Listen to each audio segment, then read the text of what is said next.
خوشیاں منا رہے ہیں۔ سبحان اللہ۔ حضرات، جب میرے آقا صلی اللہ تعالیٰ علیہ وسلم آج سے 1400 سال پہلے جب اس دنیا میں تشریف لائے، قوم نے دیکھ کر کے آپ سے بھی پوچھا، آپ بتائیں کیا آپ اللہ کے حبیب ہیں، کیا آپ اللہ کے محبوب ہیں، کیا آپ آخری نبی ہیں؟ تو میرے آقا نے فرمایا انا خاتم النبی کی، ہاں میں ہی آخری نبی ہوں، میں ہی اللہ کا حبیب ہوں، میں ہی اللہ کا محبوب ہوں۔ اور جو ہے ابھی حکمت سمجھیں کہ حضرات اللہ تعالیٰ نے اپنے محبوب کو پہلے اس لیے پیدا کیا تاکہ کائنات کو یہ علم ہو جائے کہ خدا کے پاس اگر کوئی اعلیٰ ذات ہے تو وہ میرے مصطفیٰ کی ہے۔ آخر میں اس لیے بھیجا کہ میرے محبوب کے بعد کوئی نبی نہیں جائے گا، کوئی رسول نہیں جائے گا، میرا محبوب آخری نبی ہوگا۔ نبوت کا سلسلہ انہیں پر ختم کر دوں۔ اللہ اکبر، یا رسول اللہ، نہیں چھوڑیں گے، نہیں چھوڑیں گے، زندہ یا رسول اللہ۔ حضرات اب وہاں پہنچیے، پھر اس کے بعد جو ہے آواز دینے والے نے کیا کہا، اے حلیمہ سعدیہ اٹھیے، اللہ نے آپ کو طاقت بخش دی ہے۔ سبحان اللہ، بے شک کے صدقے، سبحان اللہ۔ اب حضرت حلیمہ سعدیہ اٹھتی ہیں، یقیناً جسم میں قوت آ گئی، فرماتے ہیں کہ طاقت آ گئی، میں کھڑی ہو گئی، اور اس کے بعد وہ اپنے شوہر کو لی، اور اس کے بعد لا کر اونٹنی لی، اور لینے کے بعد ہم مکہ شریف کو چل پڑے۔ کہتے ہیں کہ میرے قبیلے کی تمام دائیں پہلے مجھ سے جا چکے تھے، تیز رفتار کی، اور وہ مکہ شریف پہنچ چکے۔ کہتے ہیں کہ سفر کرتے ہوئے مکہ شریف ہم پہنچتے ہیں تو کیا دیکھتے ہیں، تمام بچوں کو حاصل کر چکی ہیں، اور جو ہے اس کے بعد جو ہے تمام دائیاں بچے کو حاصل کر کے اپنے شہر کو واپس جانے کے لیے تیاریاں کر رہے تھے۔ تمام دائیاں اب مکے میں کوئی بچہ نہیں رہا، ہاں ایک بچہ ہے لیکن وہ یتیم ہے، اگر چاہو تو تم جا کر کے حاصل کر سکتے ہو۔ لیکن حضرات محترم اب اس کے بعد یہاں پر ایک نقطہ یوں سمجھیں، دائیاں تمام بچے حاصل کے ہیں، وہ تمام دائیاں میرے نبی کے دروازے تک گئی ہیں، میرے نبی کے جو ہے دروازے پر گئی ہیں، لیکن پوچھتی ان کے والد کہاں ہیں، بلایا جاتا ہے، لیکن بتایا جاتا ہے ان کے والد کا انتقال ہو چکا، ان کے والد کا وصال ہو چکا۔ تو یتیم سمجھ کر تمام دائیاں واپس چلی جاتی ہیں کہ یتیم بچہ لے جا کر پالیں گے، ہم کو بدلے میں کیا ملے گا، اجرت میں قیمت کیا ملے گی، اس لیے یتیم سمجھ کر واپس چلی گئے۔ لیکن صوفیہ اس پر یہ فرماتے ہیں کہ وہ دائیاں نہیں گئی ہے، بلکہ اس کی حقیقت یہ ہے کہ اللہ کے رسول نے ان دائیوں کو پسند نہیں کیا، اس لیے واپس چلی گئی، پسند نہیں کیا اس لیے واپس چلی گئی ہے۔ اب سنیے، اس کے بعد حضرت حلیمہ رضی اللہ تعالیٰ عنہا خود کہتی ہیں کہ میں اور جو ہے دروازے پہ سرکار کے پہنچے، میں نے کیا دیکھا، ایک بزرگ ہے، نورانی چہرہ ہے، لمبے قد کے ہیں، اور وہ تشریف فرما ہے دروازے پر۔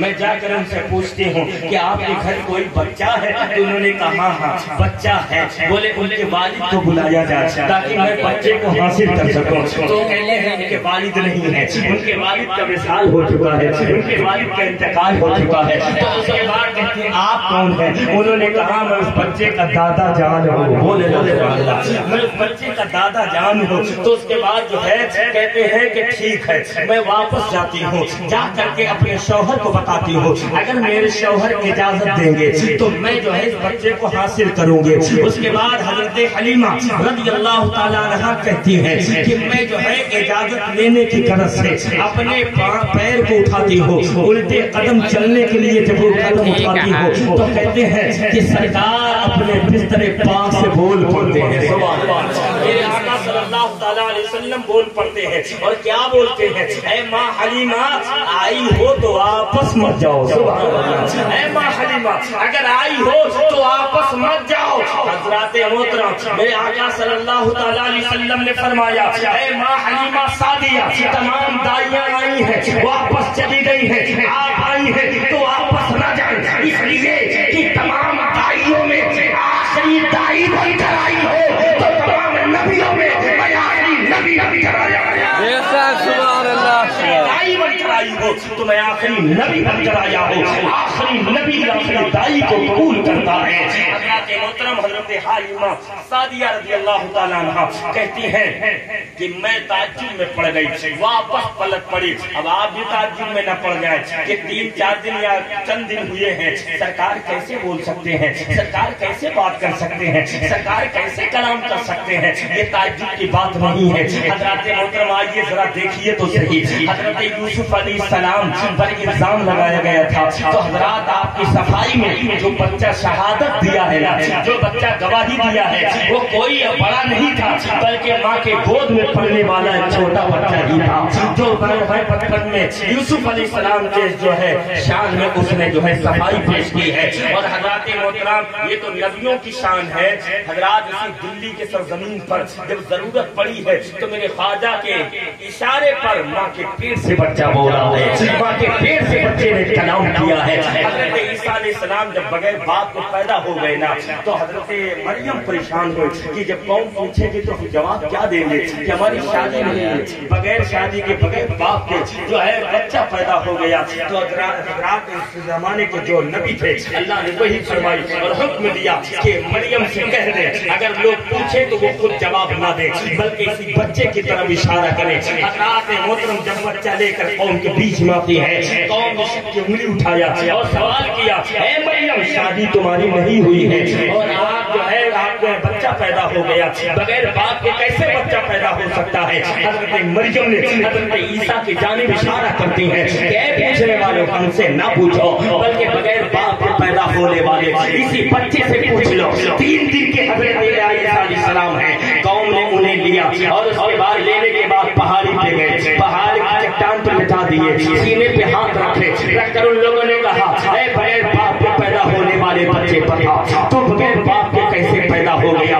3 دن کے حضرت عیسیٰ علیہ السلام ہیں، اپنی ماں کی صفائی میں بول پڑے اور کہتے ہیں میری ماں پہ شک کی انگلی اٹھانے والے لوگوں سنو، خدا کی قدرت کو تم نے نہیں دیکھا ہے، خدا کی شان کو نہیں دیکھا ہے، ارے وہ خدا جو حضرت آدم کو بغیر ماں باپ کے پیدا کرنے پر قادر ہے، وہ خدا اسی پتھر سے اونٹنی پیدا کرنے پر قادر ہے، وہی خدا مجھے بغیر باپ کے پیدا کرنے پر قادر ہے۔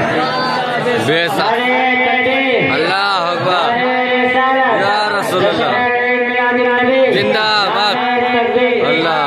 حضرات محترم عیسیٰ علیہ السلام 3 دن کے ہیں کلام کر رہے ہیں اور پورا مکمل جواب دیا، میں اللہ کا نبی بولے کہ بچے تو آپ کا نہیں بولے، بچے کیسے بول سکتے ہیں؟ حضرت عیسیٰ نے کہا عام بچے نہیں بول سکتے ہیں لیکن میں عام بچہ نہیں ہوں بلکہ اللہ کا بھیجا ہوا نبی ہوں، اللہ نے مجھے کتاب دی ہے، اللہ نے مجھے نبی بنایا ہے، نبی چاہے تو وہ ماں کے شکم سے بھی بات کر سکتا ہے، جب چاہے کلام کر سکتا ہے۔ حضرات محترم حضرت عیسیٰ 3 دن کے ہیں کلام کر رہے ہیں، حضرت یوسف کے شان میں جس بچے نے گواہی دی صفائی دی، حضرات وہ بچہ اپنے ماں کے گود میں تھا، دودھ پیتا بچہ تھا۔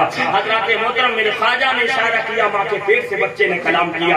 اب حضرات حضرت عیسیٰ نبی ہے، حضرت یوسف علیہ السلام نبی ہے، حضرت خواجہ غریب نواز اللہ کے ولی ہے، اللہ کے محبوب بندے ہیں۔ حضرات جب ان کی شان یہ ہے تو میرے مصطفیٰ کی شان کیا ہوگی، میرے آقا کا مقام کیا ہوگا؟ آئیے چند جملے رکھتا ہوں۔ حضرات اسی ہندوستان اسی زمین پر ایک شہر ہے جس شہر کا نام مصر ہے، اس مصر میں ایک نبی تشریف لائے جن کا نام حضرت یوسف علیہ السلام ہے۔